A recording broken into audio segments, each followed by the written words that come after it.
Hello viewers, this is the Aquex1 here, bringing you the very first episode of my Let's Play thing of World of Tanks. I recently started playing World of Tanks and I really enjoyed it, so I thought I might want to bring it to you guys' attention. I was going to start it from the very beginning, but as you can see, I have some higher tiered physical vehicles and some stuff that's not quite the beginning. The beginning tanks you can get are the Renault. You start with 4. Renault FT French tank, the MS-1 Soviet tank, the Lichttrachter German tank, and the T1 Cunningham American tank. I kept these. I did the starting quests. That was why I don't have those 2 quests anymore, and they involve selling and buying tanks. And then the reward for that was this premium tank, the M3 Stuart. I highly suggest doing it if you haven't made an account yet, because the M3 Stuart is a delightful tank to play in, and it comes with a 100% crew efficiency. Anyways, this is your garage where you do things like researching modules for your vehicles, such as guns, radios, suspensions and engines, and turret armor. You can just click on which gun you want, which turret you want, which engine, stuff like that. You can choose your shells, HE shells, and high explosive shells and armor piercing shells do not cost gold, but armor piercing composite Richard shells do, because they have high penetration. Here you can see various vehicle stats, such as hit points, weight load, engine power, speed limit, traverse speed, hull armor, turret armor, standard shell damage, standard shell penetration, rate of fire, traverse speed, view range, and any other thing like that. If you click on a tank, you go to that tank's, and you can play, you can battle with that tank, you can service, which is put in ammunition, like resupply, now you have full ammunition, repair your tank's armor. You can go into battle with a damaged tank. See, tells you here what you bought. And yeah, so tiers range from tier 1 to tier 10. And tier 1 obviously is the beginning, and tier 10 is the highest. 8 armor, or when you're thinking about whether or not to put a gun on, it's all about the mostly about penetration. Penetration is how many millimeters it can penetrate. So, for example, this can penetrate anywhere between 38 and 64 millimeters of armor. See, but so against other MS-1s, it's almost always going to penetrate, because an MS-1 only has 18 millimeters of front armor, 16 millimeters of armor on the side, and 16 millimeters of armor on the back. The exact same on the turret. Usually the turret armor is different. See, in this case, it's better from the front, but worse, a little bit worse from the side, and better from the back. See here, it's a little bit better too on all these French tanks. Here there is no turret, some turrets. Yeah. Here you can see your crew, their names, what efficiency they can go on, what they are. This is the commander, and this is the driver. And yes, you can scroll around to look at your tank in the back of your garage. And you can go to your garage, your depot, your storage, service record, tank backwards. So if I just click service record, I've participated in 220 battles on this account. I've won 53% of those battles, and lost 45% of those battles, but only survived 20% of those battles. Destroyed is 76. Maximum destroyed in one battle is 3 by my MS-1, which I'm using right now. My hit ratio is 47%, so just under 50% of my shots hit the target. And I've done 13,489 points of damage. My total experience all the way up is 29,257. Average experience is 133, and maximum experience I've ever gotten is 103 with my French Hotchkiss. So here we can see 51%, 64, 48.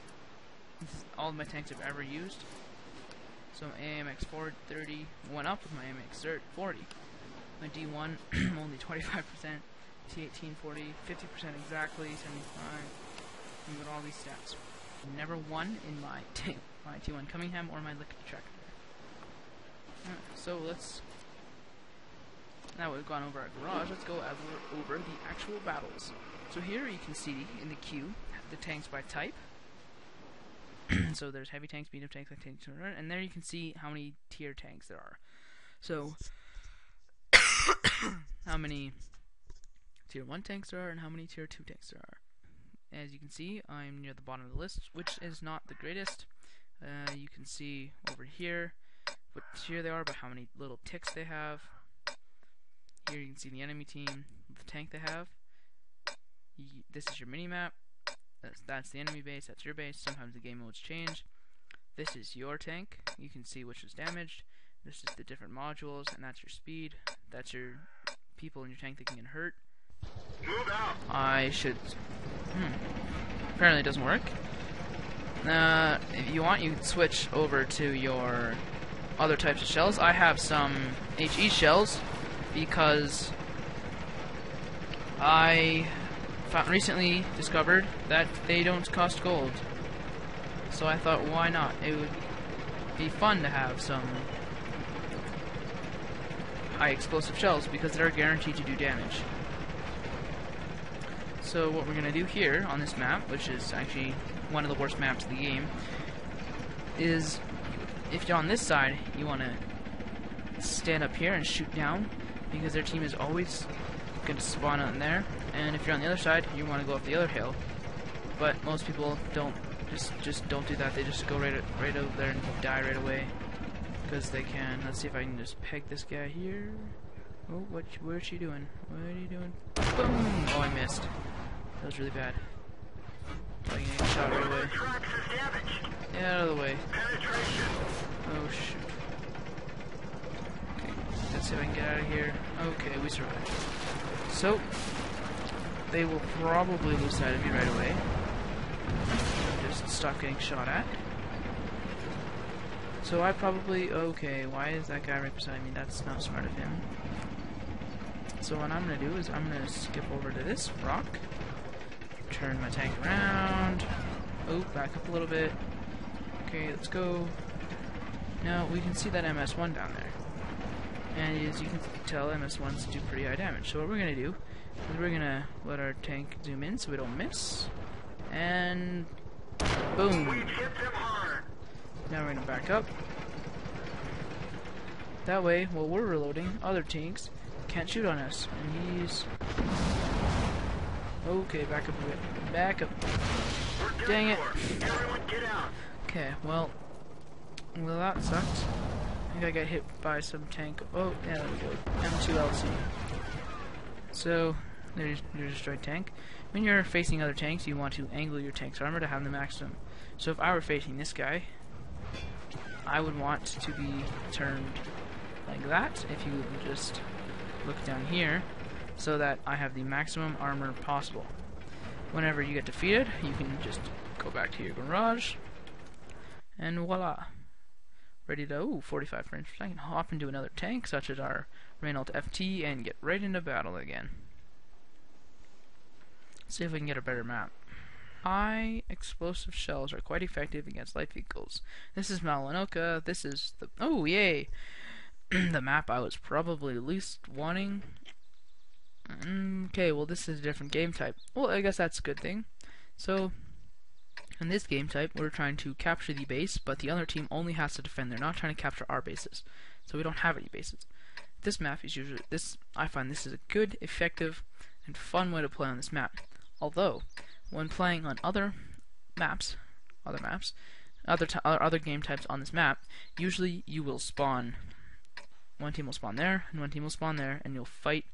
And a lot of the time, people just charge right through the middle, and don't do that, because you're just almost guaranteed to die.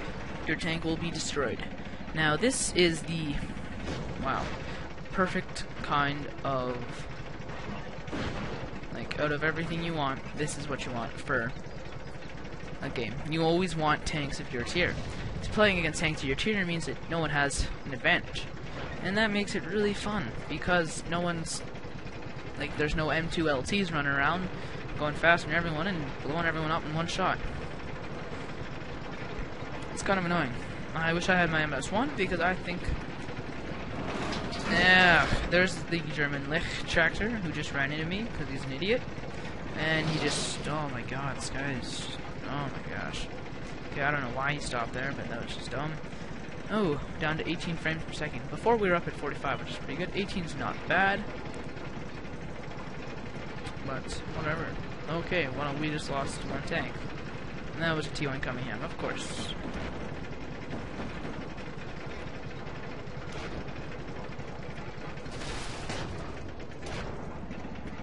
Let's see if we can... He's not moving, that's kind of dumb. Boom! Oh yeah. Oh, we didn't get it. We'll probably need... We might get damage for that, we might get a variety of bonuses. Killing an enemy is not the only way to get XP in this game. Because if it were, everyone would use tank destroyers or some other high-powered gun. There's also awards for scouting out the enemy, like where they are. Capturing their base is worth the most points. We got him. Now, a good way to be effective at this game is to follow another tank. So we're gonna follow this T1 Cunningham. Not to, like, to the point where they're just being stupid and stuff, but to the point where if someone wants to shoot at you, they'll probably shoot them instead of you. Oh, there you go. I got him. Oh, good job.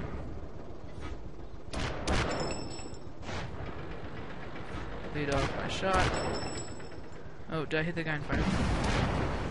Oh my gosh. Good thing I moved, or else I would have just been shot there.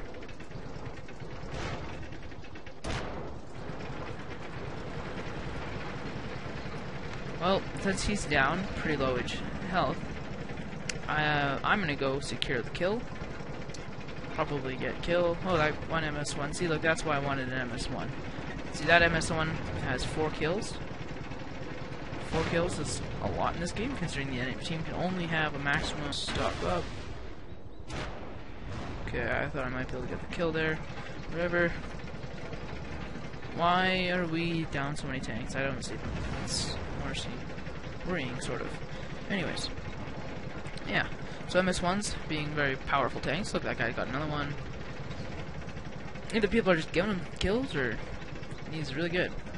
But yeah, so when you're in MS1, especially in Tier 1 tanks, you're doing almost always 50% damage to these guys, so 50% damage, and then, you know, if you get a module destroyed, you can, it's pretty easy to get them again, because if you shoot them in the tracks, it's gonna stop them up.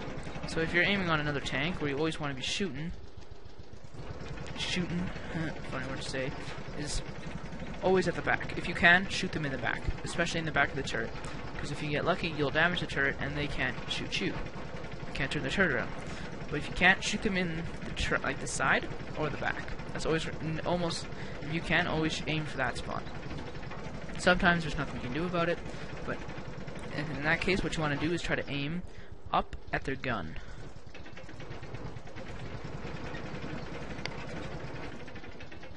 Where are they? Oh, they're always up there on the hill. Let's go up there on the hill and see if we can get a couple. Follow this wall tractor here. Another Lich tractor. Okay, he's pretty far back. So what we're gonna do is we're gonna edge up ahead of this guy. Turn our gun around. Okay, well I guess he's not coming, so we're gonna edge up a little bit. You can see him again. We're gonna... Well, it doesn't look like anyone's up here, so we're gonna turn around and see if we can get that guy. Actually, let's go for the base.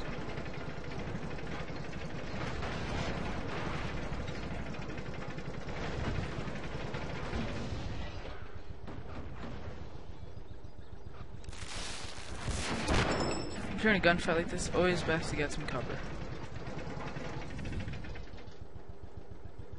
Where'd he go? Well, since I know we can take another hit, let's get in here and see if we can get a cap. If you get a capture, it's worth a lot more points than killing, so if whenever possible, always cap.